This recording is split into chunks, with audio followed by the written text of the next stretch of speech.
बिस्मिल्लाहिर्रहमानिर्रहीम, अस्सलाम वालेकुम रहमतुल्लाहि व बरकातुहू। मेरा नाम है अकील, आप देख रहे हैं प्रॉपर्टी विजन टीवी। दुनिया भर में इस वक्त महंगाई का तूफ़ान है। हुकूमतें मसाइल के शिकार हो गई हैं। सरबराह मुमलकत जो है, जैसे यूके की बात कीजिए, वहाँ के वज़ीर-ए-आज़म को टिक नहीं रहा और जो भी आ रहा है उसके ऊपर बहुत सारे आप समझ लीजिए कि बहुत सारे उसको चैलेंजेस दरपेश हैं। पाकिस्तान में तो खैर बेड़ा ही गर्क हुआ हुआ है। कल बिजली चली गई पूरे मुल्क के अंदर और किसी को कोई पुरसान हाल नहीं था। और हालांकि ये जो मामला है वो फिर और चामगोइयों को हवा देते हैं, उससे आपकी इकोनॉमी और नीचे जाती है। लेकिन इन इन जो इनको लेके आने वाले थे वो जो है वो असल में अवाम को जवाब देने, क्योंकि वो गैर जमहूरी कुव्वतें थी। तो जमहूरी कुव्वतें हैं वो हमेशा की तरह पाकिस्तान में स्ट्रगल कर रही हैं और वो कोशिश कर रही हैं कि इलेक्शन हो जाएं और इलेक्शन के बाद एक बेहतर हुकूमत आ जाए। सवाल ये पैदा होता है कि जो फ़र्ज़ करें दुनिया भर में जो मामला है वो क्या है और पाकिस्तान में मामले की नोयत क्या है।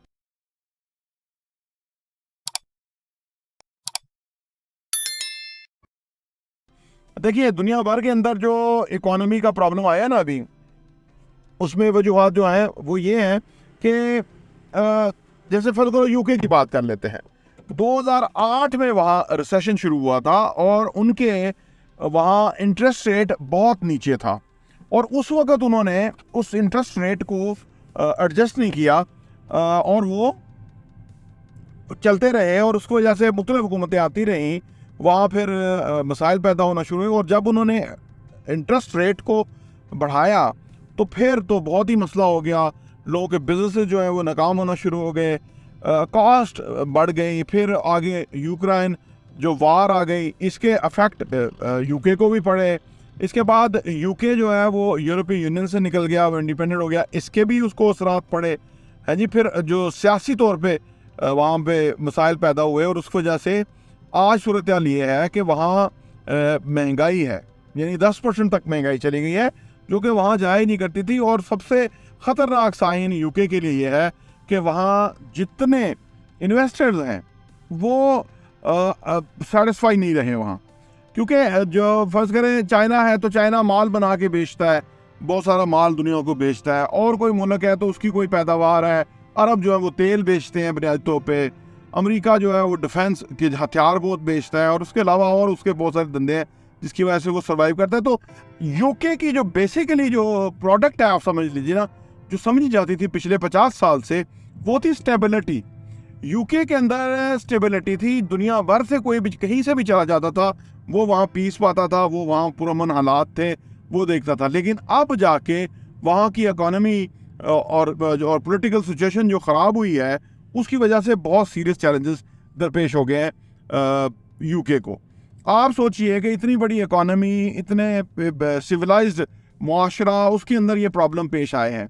और इसके अलावा और मुल्कों के अंदर भी, यूरोप में जो एनर्जी क्राइसिस है वो भी पैदा हुआ, उसके भी मसाइल हैं, ठीक है ना जी। और जो मैं बात करूं, अगर फ़र्ज़ करो अरब की, सऊदी अरब की बात करूं, तो सऊदी अरब ने भी बहुत सारा कुछ देखा है अभी, जबकि शहज़ादा सलमान के ऊपर वो खुशगी का जो कत्ल का मामला था और उसके ऊपर जो बाइडन ने उसको बड़ी धमकियाँ दी, तो सऊदीया खुद सोच रहा है कि भाई उसको दुनिया के साथ जो है वो मामलात करने चाहिए। अभी उन्होंने चाइना के साथ कोई ट्रेड के मुआहदे साइन किए हैं जो कि अभी तक खुफिया रखे जा रहे हैं, लेकिन ड्रोन्स लिए उन्होंने कोई $4 अरब के और बहुत सारी चीज़ें हैं। फिर जो सऊदी अरब के अंदर जो शहज़ादा सलमान है वो देख रहा है कि आने वाले टाइम में ऑयल की जो नीड और रिक्वायरमेंट है कम हो रही है, तो वो डिफरेंट चीज़ों पे शिफ्ट कर रहा है।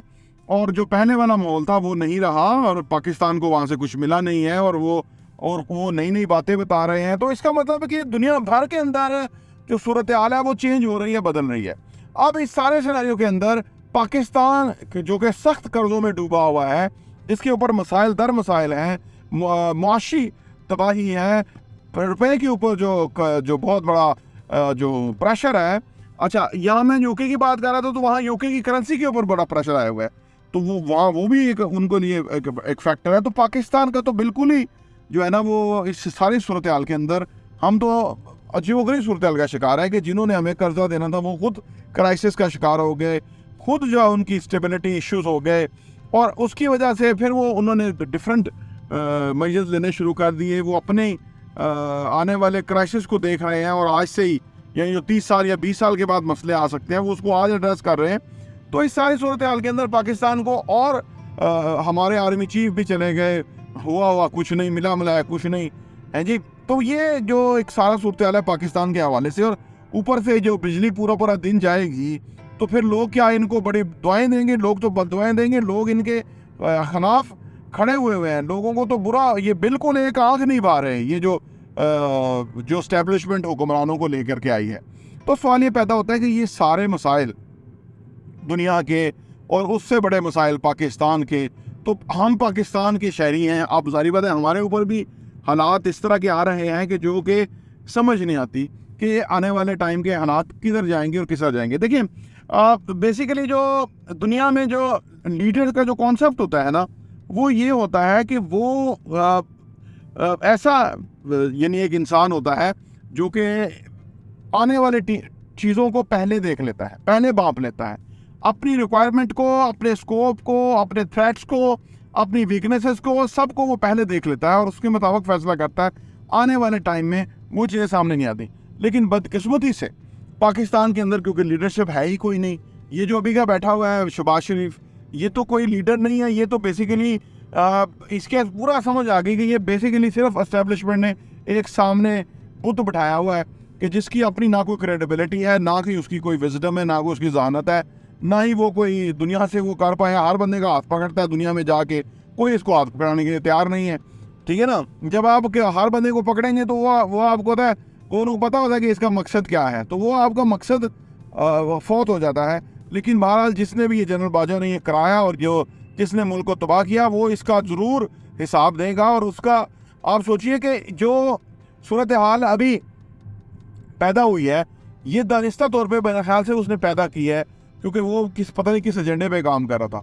तो अब सवाल आखिर में जो बात करने का मकसद था वो ये था कि जब हमें पहले पता हो, ये मैंने मुल्कों का बता दिया ना कि उन्होंने क्या क्या गलतियां की तो वो नहीं कर सके। पाकिस्तान ने तो गलतान किया ना, अब इसको तो कोई बड़ी मुश्किल ही आगे सुधारेगा जो सूरत हाल जनरल बाजवा ने और ये जो चोर सियासतदान इन्होंने क्रिएट कर दिया है। इससे आप ये तो इनका तो अल्लाह ही हाफिज है ना, क्योंकि ये अभी भी इलेक्शन नहीं कराने देना चाहते और ये लोगों को चाहते हैं कि लोग श्रीलंका की तरह चढ़ दौड़ें और इनके जो महल्लात हैं उसके अंदर जाके लेटें, स्विमिंग पूल में नहाएं, जो ये शहबाज शरीफ ने बनाया हुआ है। ये चाहते हैं ना, क्योंकि वो चीज़ होनी है। क्योंकि देखें दुनिया में कभी कहीं कोई चीज़ हो जाती है ना, तो वो चीज़ फिर दोबारा पैदा होना शुरू होती है मुख्तलिफ जगहों पे। तो ये जहाँ भी क्राइसिस, मैं यूके की मैंने बात बताई आपको कि यूके में सख्त प्रोटेस्ट है लोगों का, लोग खफा हैं शदीद, और वो नाला है अपनी हुकूमतों के ऊपर। इसीलिए कोई वज़ीर-ए-आज़म वहाँ टिक नहीं पा रहा, क्योंकि वो सिविलाइज माशरा है ना, वो एहतजाज करते हैं बहुत। और हमारे यहाँ तो लोग एहतजाज करते नहीं, अगर करें तो ये जो उनको डंडे मारते हैं, वो उनको जो शेलिंग करते हैं या उनको जो डराते धमकाते हैं। कोई गुंडा नुमा एक वज़ीर दाखिला है जो बैठा हुआ है, तो वो जो 32 पता नहीं उन्हें 16 या 15 कत्ल किए हुए हैं। तो ये जो हमारी सूरत हाल है ना, ये बहुत डिफ़िकल्ट है, बड़ी सोच समझने वाली है, प्लान करने वाली है आने वाले टाइम के हवाले से कि हमारे मुल्क का क्या सूरत हाल होगी। देखिए खौफज़दा होने की ज़रूरत नहीं है, समझने की ज़रूरत है और चीज़ों को सही सेंस में देखने की ज़रूरत है कि क्या चीज़ें हो रही हैं और उसमें हम कैसे अपना जो वे आउट है वो निकालेंगे इंडिविजुअल सतह पे। क्योंकि मुल्क को तो हम नहीं समझा सकते, ये जो एस्टेब्लिशमेंट बैठी है या ये जो चोर सियासतदान बैठे हैं, ये तो इंसान को, ये तो पाकिस्तानियों को कोई अहमियत नहीं देते, इनके नज़दीक लोगों की कोई अहमियत नहीं। ये नादान है और ये गलती पे गलतान करते जा रहे हैं। जनरल बाजवा ने गलती की, तो जो अभी का आर्मी चीफ आया वो भी कोई सुधार नहीं रहा काम को, वो भी चीज़ों को सही नहीं कर रहा। हालांकि आइन मौजूद है, आइन के तहत इलेक्शन की तरफ जाया जा सकता है, जबकि 2 असेंबलियाँ इस्तीफे दे चुकी हुई हैं और अब वो जो नेशनल असेंबली के अंदर है उनको वो उनके इस्तीफे मंजूर कर रहे हैं। तो पीछे आपका खाला जी का घर तो नहीं कि आप दोनों कज़न मिल के बैठेंगे इस्टेब्लिशमेंट और चोर सियासतदान और लोग आपको बड़ा वाह करेंगे, लोग तो चढ़ दौड़ेंगे आपके ऊपर। तो ये इनकी समझ में तो बात आनी नहीं है, लेकिन मेरे और आपकी समझ में आनी चाहिए बात। मुझे और आपको पता लगना चाहिए कि आने वाले दिनों में हालात क्या से क्या होने वाले हैं। इसके लिए आप अपनी प्लानिंग करें, आप अपनी फाइनेंशियल प्लानिंग करें, आप अपने असासों की प्लानिंग करें, आप हर वो सूरत हाल कि जिसके अंदर से आपको नुकसान का अंदेशा है, या जो बदलती सूरत हाल है, खुदा ना खास्ता, अल्लाह ना करे, और वर्स्ट होती है, तो आपके ऊपर क्या क्या थ्रेट आ सकते हैं, उसको आज आप सेटल कर लें, उसको आज आप समझ लें, उसको आज आप जो है ना वो कंट्रोल में ले आए। यानी कोई ऐसी, अगर मैं रियल एस्टेट में इन्वेस्टमेंट की बात करूँ, तो कोई ऐसी चीज़ खरीदें कि जो रेडी चीज़ अवेलेबल है, जिसके ऊपर आपका कब्जा हो, जिसके ऊपर ये ना हो कि जी कोई आपको पूछे जी भाईजान ये जगह तो आपकी है ही नहीं, आपकी तो ये सोसाइटी नहीं है, ये तो फ्रॉड था, ये तो स्कैम था, उसके अंदर आप पैसा ना लगाएं। दूसरी बात ये है कि कोई ऐसी चीज़ ना लें जो प्लॉट हैं पड़े हुए हैं, उसको कोई फ़ायदा नहीं होगा, क्योंकि रेडी चीज़ की किसी वक्त भी गाहक मौजूद होता है। चाहे जंग लग जाए उनके अंदर, खाना जंगी हो जाए, खून खराबा हो जाए, खुदा ना खास्ता, उस वक्त भी रेडी चीज़ की एक वैल्यू होती है, लेकिन रॉ चीज़ की कोई वैल्यू नहीं होती। तो लिहाजा जो आपके पास चीज़ें इस सूरत हाल में पड़ी हुई हैं कि जिसका लंबा इंतज़ार है, क्योंकि आगे सूरत हाल वर्स्ट हो रही है, तो लंबा इंतज़ार वाली चीज़ आप ना रखें, उसको अच्छे पैसों पे बेचने की कोशिश करें और अपने पैसों को निकाल के सही डायरेक्शन में लगाएं।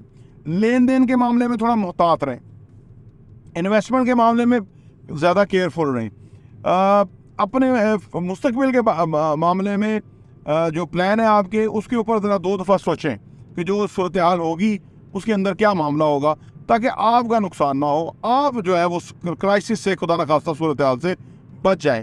क्योंकि अगर खाने पीने के मसाइल जो जिस तरह से सामने नज़र आ रहे हैं पैदा होंगे, जिस तरह से मुल्क के अंदर महंगाई और बढ़ेगी, तो इससे क्राइम बढ़ेगा, और खुदा न खास्ता क्राइम बढ़ता है तो उससे इंसानों की ज़िंदगियों को ख़तरात लाक हो जाते हैं। और ये जो नाआकबत अंदेश इस्टेब्लिशमेंट है और सियासतदान है, ये इन चीज़ों को बिल्कुल नहीं समझते, क्योंकि ये वो पिछला जो जनरल था बाजवा, वो अपने नशे ताकत के नशे में था, अब वो किसी बिल में जाके चुप गया, अब वो किसी पब्लिक गैदरिंग में नहीं जा सकता, क्योंकि लोगों को पता है कि जब वो सामने आया लोग चीड़ फाड़ खाएंगे उसको।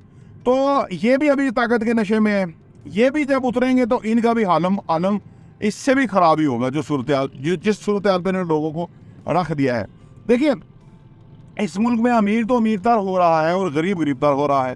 ये जो गैर सेहतमंदाना रुझान है, ये इंतहाई डेंजरस हुआ करता है किसी भी मुआशरे के लिए, क्योंकि इससे नज़र आता है कि इंसाफ नहीं है, इससे नज़र आता है कि कुछ लोग मुफाद परस्त टोला है जिसको फ़ायदा पहुँचाया जाता है और बाकी लोग जो है वो नुकसान उठाते हैं। तो इस सारे सूरत हाल में आप अपने लिए बैठ के प्लान करें, सोचें कि जो खुदा न खासा सूरत हाल बन रही है, क्योंकि इनको कोई पकड़ा नहीं दे रहा, कोई पैसा नहीं आ रहा, कहीं से कोई बेहतरी की खबर नहीं आ रही, जो पेट्रोल ऑलरेडी बहुत महंगा है, फिर अभी पेट्रोल नापायद होने की बातें हो रही हैं, खुदा न खासा इस तरह का सूरत हाल हुई तो उससे क्या बनेगा, ये आपको देखने की ज़रूरत है, ताकि आप इस सारी सूरत हाल से बच जाए। प्रॉपर्टी देखने का बहुत बहुत शुक्रिया।